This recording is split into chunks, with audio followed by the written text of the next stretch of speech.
Internet चला गया था।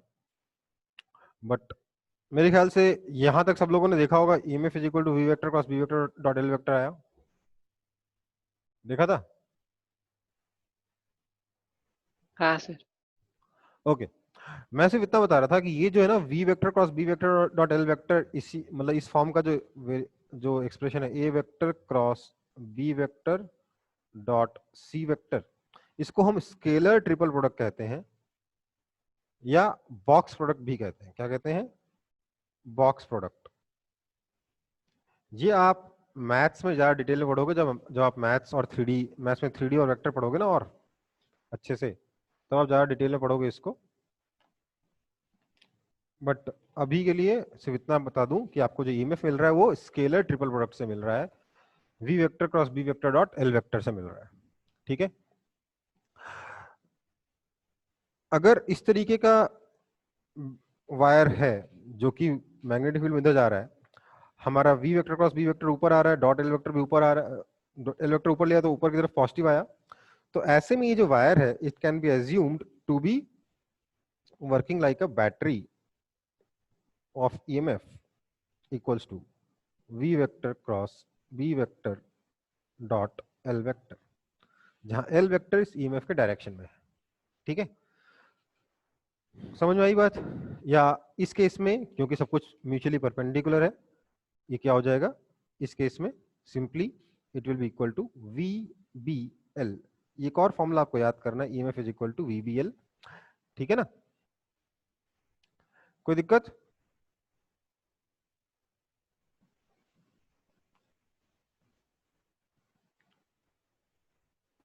नहीं सर। तो सब लोग फटाफट इसको कॉपी कर लेंगे फिर।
कॉपी हो गया?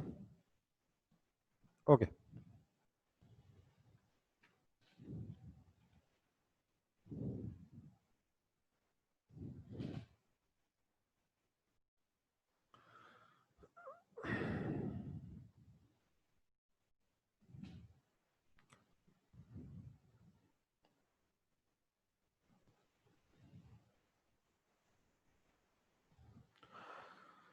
अब देखो एक एग्जांपल, जिसमें मान लो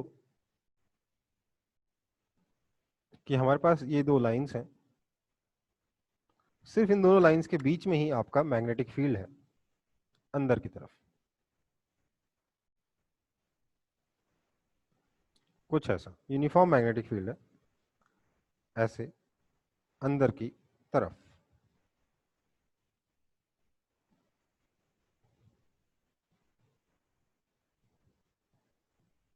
ठीक है, इस रीजन की जो विड्थ है, ये विड्थ आपको दे रखी है let's say A, magnetic field की वैल्यू दे रखी है बी वेक्टर अंदर की तरफ, बेसिकली मैग्नेटिक फील्ड का मैग्नीट्यूड है बी। इसके पास में ये एक लूप है हमारे पास जिसकी ये वाली लेंथ एल है और ये वाली विड्थ बी है। ठीक है, ये लूप आगे जा रहा है वेलोसिटी v से। ठीक है, हमें क्या बताना है, दो पार्ट होंगे। फर्स्ट पार्ट में draw magnetic flux versus time graph for the loop. If, इसमें केस 1 होगा a is greater than b, case 2 होगा b is greater than a। ठीक है, कोई दिक्कत इसमें? Take t is equal to 0 when loop starts entering the magnetic field। ठीक है, क्वेश्चन समझ में आया?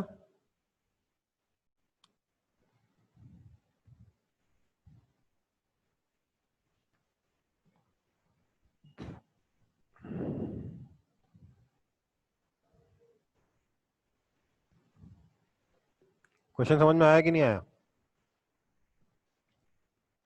हाँ सर। ओके, तो एक काम करते हैं, पहला सिचुएशन तो ड्रॉ कर लेते हैं जब ये t इज इक्वल टू 0 कब है, जब लूप यहां पहुंचा है ना। ये लेंथ b है, ये l है। तो अगर मैं फर्स्ट केस ड्रॉ करूं, अंदर वाले फ्लक्स को मैं पॉजिटिव मान रहा हूं, तो मैं क्या बोलूंगा, इनिशियली तो फ्लक्स 0 ही था, उसमें कोई आपत्ति होनी नहीं चाहिए। थोड़ी देर के बाद देखूंगा t टाइम के बाद, तो इतना लूप अंदर आ चुका है, इस वाले एरिया में से फ्लक्स पास हो रहा है, हाँ या ना? इस वाले एरिया में से फ्लक्स पास हो रहा है। ये एरिया कितना है? ये लेंथ हो जाएगी कितनी, vt। ये तो आपका l है ही है, तो एरिया कितना हो जाएगा, l vt। तो फ्लक्स हो जाएगा, फ्लक्स इज इक्वल टू हो जाएगा, मैं कहाँ लिखूं, चलो इसी में लिख दूंगा, इनिशियली फ्लक्स जो आ जाएगा कितना हो जाएगा, L V T into B. कोई दिक्कत? So this flux is directly proportional to time, इसलिए आपका जो ग्राफ है वो ऐसे आएगा, straight line.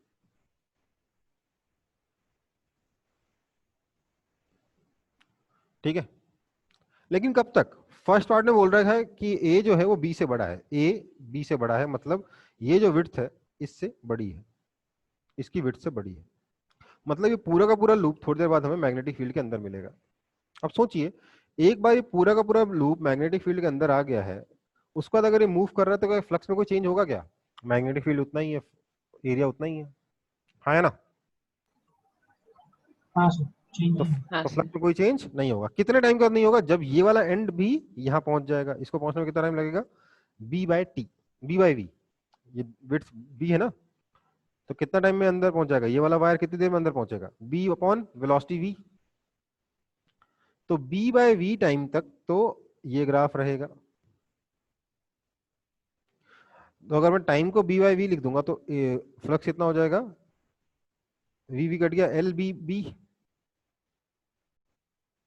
L B B होना भी चाहिए था, क्योंकि पूरा एरिया अगर अंदर है तो एरिया कितना है, length into width into magnetic field is flux. कोई दिक्कत इसमें?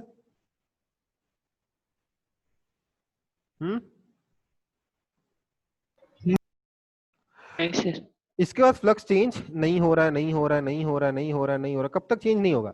जब तक ये वाला एंड यहाँ ना पहुंच जाए। ये वाला एंड जब यहाँ पहुंच जाएगा तो फिर से फ्लक्स चेंज होना शुरू हो जाएगा ना, जब बाहर निकलना शुरू कर देगा, हाँ या ना? हाँ या ना? तो बेसिकली इस एंड को यहां तक पहुंचने में कितना टाइम लगेगा, this length A upon velocity V. तो यहां पर क्या हो जाएगा, ए बाय वी टाइम के बाद फ्लक्स डिक्रीज होना शुरू होगा, और डिक्रीज होके अल्टीमेटली जीरो हो जाएगा। कब? जब ये पूरा का पूरा ये वाला जो वायर है ये भी बाहर निकल जाएगा। तब ये वायर कब निकलेगा, जब वायर, जब जो आपका लूप जो है वो ये लेंथ बी प्लस ये लेंथ ए कवर कर चुका हो, मतलब कि a plus B upon V time पे पूरा का पूरा लूप बाहर निकल जाएगा। तो ये आपका फ्लक्स वर्सेस टाइम का ग्राफ आएगा फर्स्ट केस में। हाँ या ना, कोई दिक्कत? नाइस। अगर मैं सेकंड केस के बारे में बात करूं जिसमें आपका b ग्रेटर देन a दे रखा है, मतलब इसकी विड्थ इस मैग्नेटिक फील्ड के विड्थ से ज्यादा है, उसमें अगर मैं फ्लक्स वर्सेस टाइम का ग्राफ बनाऊंगा तो मैं आपको एक चीज पहले ही बता दे रहा हूं कि ग्राफ बिल्कुल ऐसा ही दिखेगा। सिर्फ एक बहुत ही छोटा सा अंतर आएगा ग्राफ में, जो एक बार में देखने में हो सकता है आपको रियलाइज भी ना हो अगर आप सिर्फ ग्राफ देखोगे तो। पहला वाला पार्ट तो एकदम सेम है, जब तक ये वाला पार्ट अंदर घुस रहा है तब तक तो हम सब कुछ कहानी सेम ही रहेगी, तो इनिशियली तो यही कहानी रहेगी। पर ऐसा कब तक होगा ये समझने वाली बात है। अब ये वायर की जो विड्थ है, इस लूप की जो विड्थ है वो इस लेंथ ए से बड़ी है, तो जब तक ये वाला वायर यहां पहुंचेगा तब तक पीछे वाला वायर अंदर नहीं पहुंचा होगा। हाँ या ना? हम्म। तो इसलिए ये वाला वायर बाहर निकलना पहले शुरू कर देगा। कितने टाइम पे शुरू कर देगा? a बाई टी टाइम पे शुरू कर देगा, a बाई वी टाइम पे। ठीक है, कोई दिक्कत? नहीं सर। इसके बाद क्या होगा, ये वायर आगे बढ़ेगा तो सोचिए जरा, ये मैग्नेटिक फील्ड है, आपका लूप ऐसा है, फ्लक्स तो सिर्फ इतने एरिया से जा रहा है ना? ये वाला वायर थोड़ा आगे गया, ये वाला वायर थोड़ा आगे गया, ना एरिया चेंज हुआ ना मैग्नेटिक फील्ड चेंज हुआ, तो फ्लक्स क्या रहा? कांस्टेंट रहा। हाँ या ना? बता दो। हाँ सर। हाँ सर। तो बेसिकली फ्लक्स कांस्टेंट होगा। कब तक कांस्टेंट रहेगा? जब तक ये वाला एंड अंदर ना पहुंच जाए तब तक, है ना? तो इस एंड को अंदर पहुंचने में कितना टाइम लगेगा? कितना डिस्टेंस ट्रेवल करना? बी, तो टाइम कितना लगेगा? B by V. और उसके बाद फ्लक्स डिक्रीज होकर जीरो हो जाएगा। कब तक? जब ये वाला एंड बाहर ना निकल जाए, तब मतलब कि a plus B by V. तो आप देखेंगे, अगर सिर्फ ग्राफ को देखेंगे तो सिर्फ इतना सा अंतर आया है कि a बाय वी और b बाय वी इंटरचेंज हो गए हैं, और कुछ नहीं है ना? हम्म। कोई दिक्कत?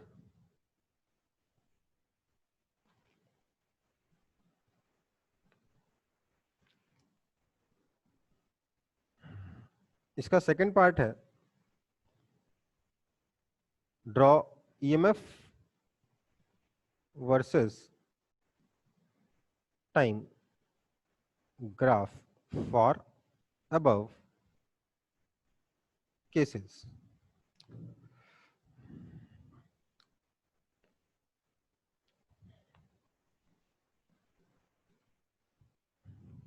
पहले इसको कॉपी कर लेंगे फिर आगे बढ़ेंगे। अब देखो, ये सब कॉपी करने की जरूरत नहीं, सिर्फ आपको समझाने के लिए कॉपी बताया गया था, ठीक है?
हो गया। हाँ सर। तो देखो ईएमएफ वर्सेस टाइम ग्राफ कैसे बनेगा। देखिए हमको क्योंकि फ्लक्स वर्सेस टाइम ग्राफ पता है, ईएमएफ वर्सेस टाइम तुरंत बन जाएगा। क्या होता है, EMF minus D five I D होता है ना। तो देखिए यहाँ पर तो D five I D positive है। अब ध्यान दीजिएगा, मैंने अंदर वाले फ्लक्स को पॉजिटिव मान रखा है, तभी ना मैंने ये ग्राफ ऊपर बनाया है। अंदर वाले फ्लक्स को पॉजिटिव मान रखा है मैंने। तो अगर मैं अंदर वाले फ्लक्स को पॉजिटिव मानूंगा तो मेरा ईएमएफ कौन सा वाला पॉजिटिव हो जाएगा, एंटी क्लॉकवाइज पॉजिटिव हो जाएगा, राइट है ना। यार एंटी क्लॉकवाइज करंट की वजह से हाँ अंदर फ्लक्स आता है ना, तो ऑटोमेटिकली क्या है मेरा फ्लक्स में मैंने क्या मान रखा है, डायरेक्शन पॉजिटिव किसको मान रखा है, अंदर वाले को पॉजिटिव मान रखा है, राइट। तो ईएमएफ में क्या हो जाएगा ऑटोमेटिकली मेरा anti clockwise, sorry anti clockwise बोल रहा हूं, क्लॉकवाइज विल बी पॉजिटिव।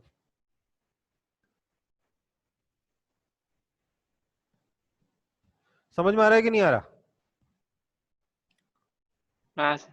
क्योंकि अंदर का अंदर मैग्नेटिक फ्लक्स किस करंट की वजह से आएगा, क्लॉकवाइज करंट की वजह से आएगा ना। हाँ सर। तो मेरा जो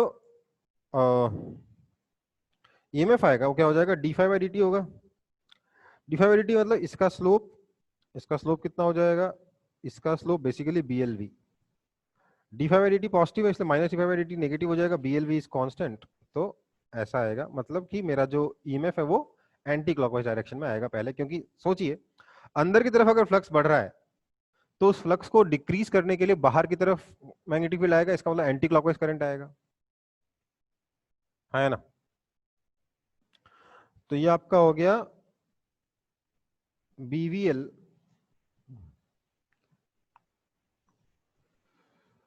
और फिर क्या हुआ, सडनली हमने देखा मैग्नेटिक फ्लक्स जो है कांस्टेंट हो गया, इसलिए ईएमएफ भी कांस्टेंट हो जाएगा, सॉरी ईएमएफ जीरो हो जाएगा। इसके बाद जस्ट उल्टे डायरेक्शन में बीवीएल आ जाएगा, मतलब कि क्लॉकवाइज डायरेक्शन में बीवीएल आ जाएगा। ठीक है बेटा, कोई दिक्कत है यहाँ पे। अब फर्स्ट केस में ये बी बाई वी और ये ए बाय वी, सेकंड केस में ये ए बाय वी और ये बी बाय वी, कोई दिक्कत।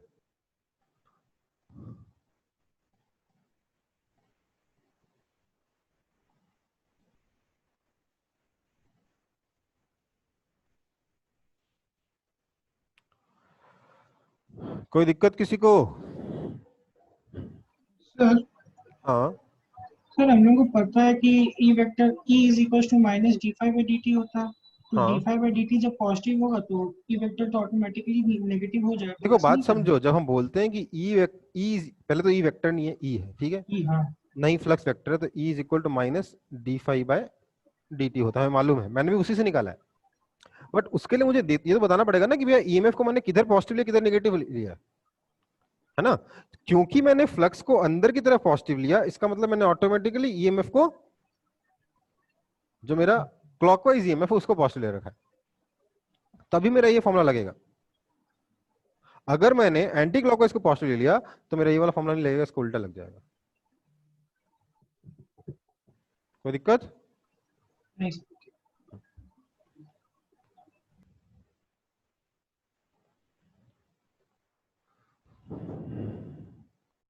मैंने उसका स्लोप निकाल के तो किया, बट हम इस सेकंड वाले क्वेश्चन को मोशनल ईएमएफ का यूज करके भी कर सकते थे, कर सकते थे ना। पहले क्या हुआ, सिर्फ एक वायर अंदर जा रहा है तो वो सिर्फ एक वायर बैटरी की तरह बिहेव करेगा, फिर दूसरा वायर अंदर जाएगा तो वो भी बैटरी की तरह बिहेव करेगा, है ना।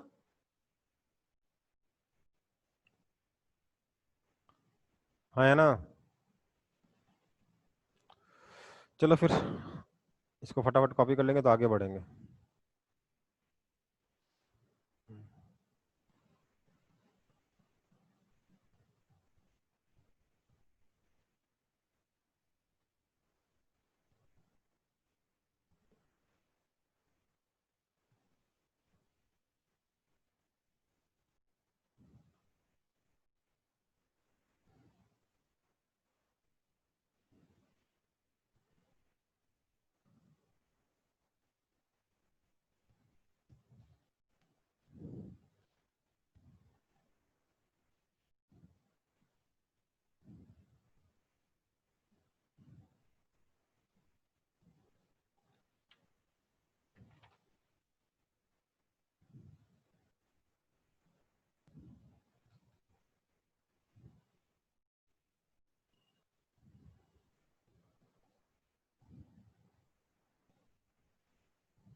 चलो, तो ये मेरा अगला एग्जाम्पल है, इसको सॉल्व करेंगे सब लोग।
डन।